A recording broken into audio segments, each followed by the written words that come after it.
प्रश्नों को हल करेंगे, वो भी व्याख्या के साथ। आज का जो हमारा पहला क्वेश्चन है वो है, राजेश जोशी को साहित्य अकादमी पुरस्कार किस रचना पर प्राप्त हुआ? दो पंक्तियों के बीच, नेपथ्य में हंसी, मिट्टी का चेहरा या एक दिन बोलेंगे पेड़। तो देखिए, राजेश जोशी को 2002 में, कब? 2002 में इनकी कविता एक थी, दो पंक्तियों के बीच में। किसे? दो पंक्तियों के बीच में। ऑप्शन नंबर फर्स्ट क्या हो जाएगा? करेक्ट हो जाएगा। इसी कविता के लिए उन्हें साहित्य अकादमी पुरस्कार से सम्मानित किया गया था। Option number 2 is right answer. अगला क्वेश्चन है, भोर, विहान, निशांत निम्नलिखित में से किसके पर्यायवाची शब्द हैं? दिन, शाम, प्रभात, संध्या। तो देखिए, किसके पर्यायवाची शब्द हैं? तो वो है प्रभात के। किसके? प्रभात के। Option number 3 is right answer. दिन का पर्यायवाची क्या होता है? तो दिन का पर्यायवाची तो वासर, दिवस, दिवा, प्रमाण, ये सब किसके पर्यायवाची हैं? तो दिन के। शाम का पर्यायवाची क्या होता है? तो धुंधला, काला, सूर्यास्त, संध्या, ये सब किसके पर्यायवाची हैं? तो शाम के पर्यायवाची हैं। राइट आंसर क्या होगा? Option number 2। अगला क्वेश्चन है, कृत प्रत्ययों के सहयोग से बनने वाली क्रिया को क्या कहते हैं? सकर्मक, पूर्वकालिक, कृदंत या नाम धातु। तो देखिए, कृत प्रत्यय क्रिया या धातु के अंत में सहयोग से जो शब्द बनता है, बनने वाली क्रिया को क्या कहते हैं? तो सहयोग से बनने वाली क्रिया को कहते हैं कृदंत। क्या कहते हैं? कृदंत। Option number 3 is right answer. उसे क्या कहते हैं? तो उसे कहते हैं कृदंत। सकर्मक किसे कहते हैं? तो सकर्मक उसे कहते हैं जिस क्रिया के कार्य का फल कर्म पर पड़ता है, उसे सकर्मक क्रिया कहते हैं। अगला क्वेश्चन है, निम्न में से कौन सा विकल्प शब्द और उनके अनेकार्थी शब्दों का सही जोड़ा नहीं है? हमें बताना है कि यहाँ पर्यायवाची शब्द दिया है, हमें बताना है किस कौन सा सही नहीं है। अंक, चिन्ह, भाग्य, कोट, किला, एक प्रकार का वस्त्र, बलि, उपहार, कर, सर, श्रद्धेय और तालाब। तो देखिए, कौन सा सही नहीं है? तो वो है ऑप्शन नंबर 4, सर, श्रद्धेय और तालाब। क्यों? क्योंकि देखिए, सर जो है, सर और तालाब, ये इसका क्या है? पर्यायवाची है, लेकिन श्रद्धेय सर का पर्यायवाची नहीं है। किसका है? पूजनीय का पर्यायवाची शब्द है। तो राइट आंसर क्या होगा? Option number 4। अगला क्वेश्चन है, यहां पढ़ा नहीं जाता वाक्य में कौन सा वाक्य का प्रयोग हुआ है? कर्मवाच्य, यहां वाच्य रहेगा। कौन सा वाच्य का प्रयोग हुआ है? कर्मवाच्य, भाववाच्य, कर्तृवाच्य या अवधिवाच्य। तो देखिए, यहां पढ़ा नहीं जाता वाक्य में किसका प्रयोग हुआ है? तो कर्मवाच्य का। किसका? कर्मवाच्य का प्रयोग हुआ है। Option number first is right answer. अगला क्वेश्चन है, ब्याल, उरग, पत्रग निम्नलिखित में से किसके पर्यायवाची शब्द हैं? भौरा, हाथी, सियार, सांप। तो देखिए, ब्याल, उरग और पन्नग ये किसके पर्यायवाची हैं? तो ये पर्यायवाची है सांप के। किसके? सांप के पर्यायवाची शब्द है। Option number 4 is right answer. भौरा का पर्यायवाची क्या होता है? तो देखिए, षडपद, मधुराज, मधुभच्छा और भृंग, ये किसके पर्यायवाची हैं? तो भौरा के। हाथी के पर्यायवाची क्या होता है? गज, करी, हिरद, गजेंद्र। सियार का क्या होता है? तो उसका होता है गीदड़, सिवा, जम्बुक। ये सारे किसके पर्यायवाची हैं? तो सियार के पर्यायवाची शब्द हैं। अगला क्वेश्चन है, निम्नलिखित में से अमृत का पर्यायवाची शब्द कौन सा नहीं है? स्वर्ण, पारा, दूध, मोती। तो देखिए, अमृत का पर्यायवाची कौन नहीं है? तो अमृत का पर्यायवाची जो नहीं है वो है मोती। क्या है? मोती। Option number 4 is right answer. मोती का पर्यायवाची क्या होता है? तो मोती का होता है शंख, मछली, कमल। अगला क्वेश्चन है, जिसने गुलाबी कमीज पहनी है, खाली स्थान, नाम श्याम है, खाली स्थान को भरिए। जिसका, उसका, इसका, किसका। तो देखिए, जिसने गुलाबी कमीज पहनी है वह क्या होगा, उसका। क्या होगा, उसका। Option number 2 is right answer. उसका क्या होगा, उसका नाम श्याम है। Option number 2 is right answer. अगर यहां पूछे कि यहां किस सर्वनाम का प्रयोग हुआ है, तो यहां देखिए शब्द जो है वाचक सर्वनाम का प्रयोग है। किसका, वाचक सर्वनाम। अगला क्वेश्चन है, निम्नलिखित में से सही वाक्य की पहचान कीजिए। श्री कृष्ण के अनेकों नाम हैं, श्री कृष्ण के अनेक नाम हैं, श्री कृष्ण को अनेक नाम है, या श्री कृष्ण का अनेक नाम है। तो देखिए, अनेक अपने आप में क्या है, बहुवचन। अनेक को अनेकों करने की कोई आवश्यकता नहीं होती। और देखिए, राइट आंसर क्या होगा, ऑप्शन नंबर 2, क्योंकि ये वाक्य हमारा पढ़ने में भी शुद्ध है और ये वाक्य शुद्ध है भी, क्योंकि श्री कृष्ण के अनेक नाम हैं। यहां देखिए अनेकों का प्रयोग हुआ है। यहां जो है, यहां लिखा है श्री कृष्ण का अनेक नाम है। ये क्या है, गलत है वाक्य। यहां क्या रहेगा, श्री कृष्ण के अनेक नाम हैं। Option number 2 is right answer.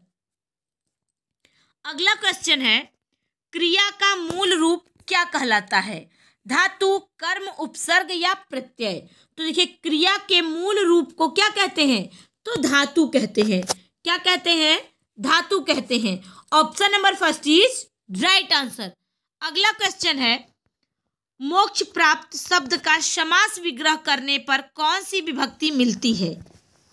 तो देखिए, मोक्ष प्राप्त का जब समास विग्रह करेंगे तो क्या होगा, मोक्ष को क्या होगा, प्राप्त। समास विग्रह क्या होगा, मोक्ष को प्राप्त।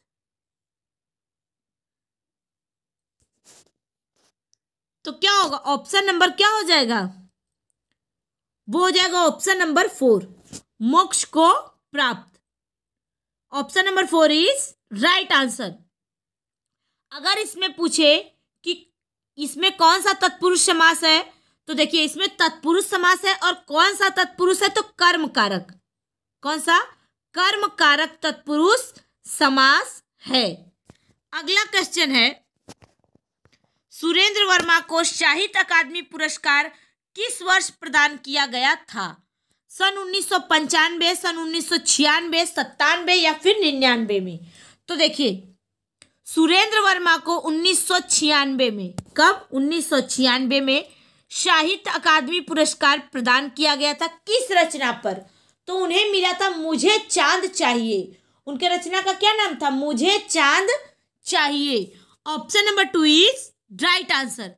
अगला क्वेश्चन है, जो भेद, यार देखिए यहां रहेगा, जो भेदा न जा सके, वाक्यांश के लिए एक शब्द क्या होगा, सर्वशक्तिमान, लौह पुरुष, अभेद्य या दुर्भेद्य।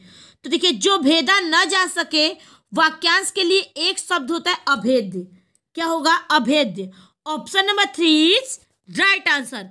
अगला क्वेश्चन है, जिसका जन्म अंडे से होता है उसको एक शब्द में क्या कहेंगे, पक्षी, अंडाणु, अंडज या अंत्यज। तो देखिए, जिसका जन्म अंडे से होता है उसको एक शब्द में क्या कहेंगे, तो उसको एक शब्द में कहेंगे अंडज। क्या कहेंगे, अंडज। Option number 3 is right answer. अगला क्वेश्चन है, अमृतलाल नागर के उपन्यास मानस का हंस की कथा वस्तु क्या है। हमें बताना है कि अमृतलाल नागर ने एक उपन्यास लिखा था मानस का हंस, उसकी कथा वस्तु क्या है। बुंदेलखंड का सांस्कृतिक जीवन, हास्योन्मुख बुद्धकालीन भारत, लोरिक चंदा की लोक कथा, या तुलसीदास का मानसिक विकास। तो देखिए, मानस का हंस जो है वो अमृतलाल नागर ने तुलसीदास पर लिखा था। तुलसीदास का मानसिक विकास को दर्शाया गया है किसमें? मानस का हंस में। अगला क्वेश्चन है आजकल के नौजवानों ने बुजुर्गों की खाली स्थान खराब कर रखी है। सही शब्द को भरिए। मिट्टी, बालू, सूरत, दिमाग। तो देखिए दिए गए स्थान पे जो भराएगा वो क्या होगा? मिट्टी। क्या होगा? मिट्टी। आजकल के नौजवानों ने बुजुर्गों की मिट्टी खराब कर रखी है। Option number first is right answer. अगला क्वेश्चन है श्री कृष्ण के सुन वचन अर्जुन क्रोध से जलने लगे, सब शोक अपना भूल कर करतल युगल मलने लगे। संसार देखे अब हमारे शत्रु रण में मृत पड़े, करते हुए यह घोषणा वे हो गए उठकर खड़े। प्रस्तुत पंक्ति में कौन सा रस है? रौद्र रस, वीर रस, भयानक रस या विभत्स रस? तो देखिए ये जो पंक्ति है इसमें कौन सा रस है? तो इसमें रस है रौद्र रस। क्या रस है? रौद्र रस का उल्लेख किया गया है। Option number first is right answer. किसी वक्त देखिए रौद्र रस किसे कहते हैं?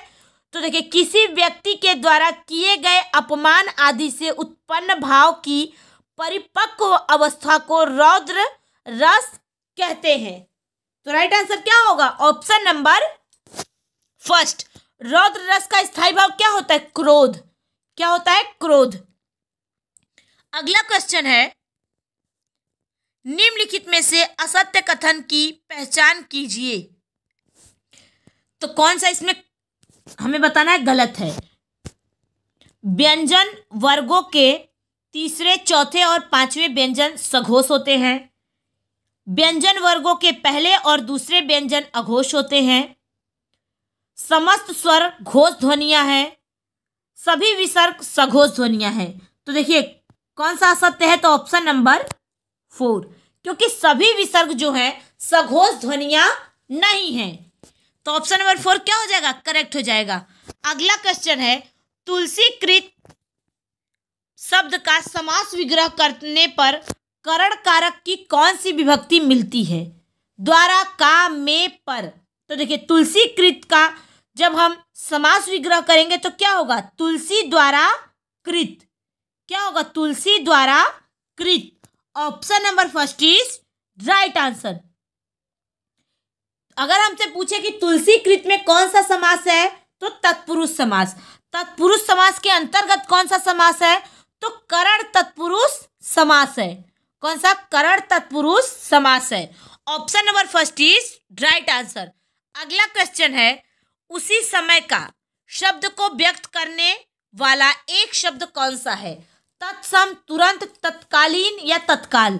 तो देखिए उसी समय का शब्द को व्यक्त करने वाला एक शब्द कौन सा है?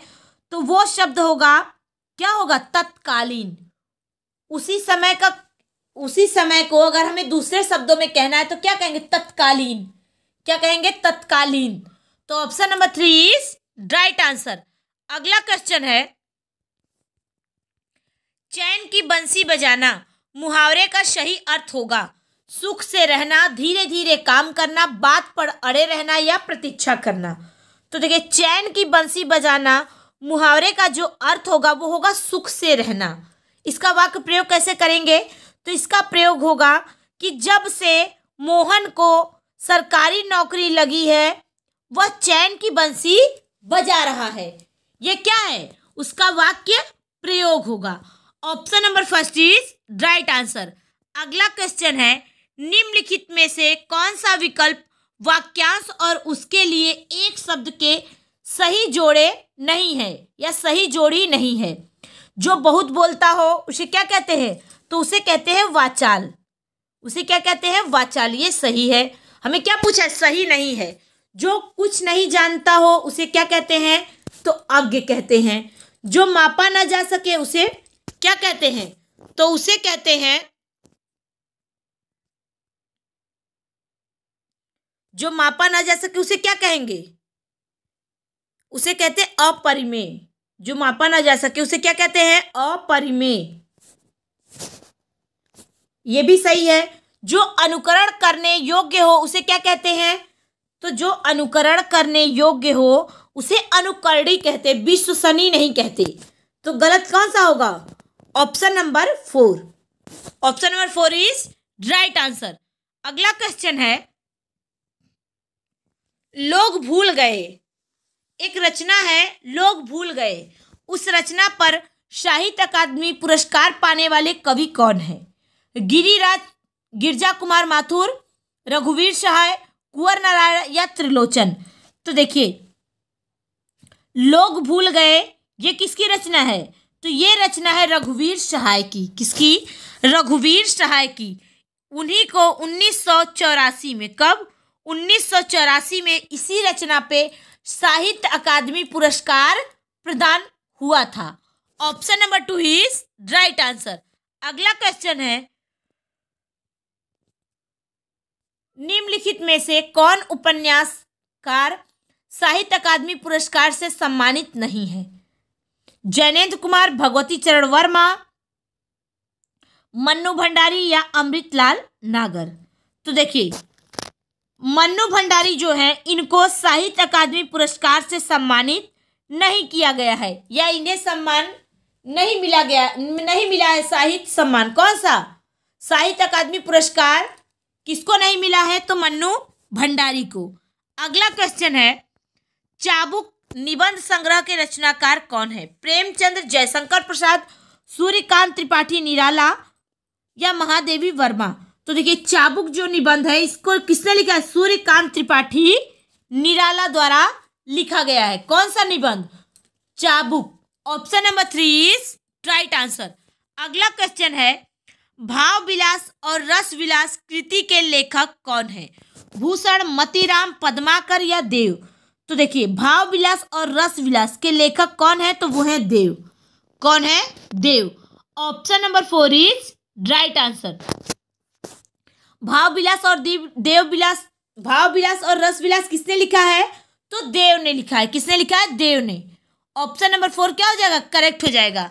अगला क्वेश्चन है, निम्नलिखित में से कौन सा विकल्प सुमेलित नहीं है?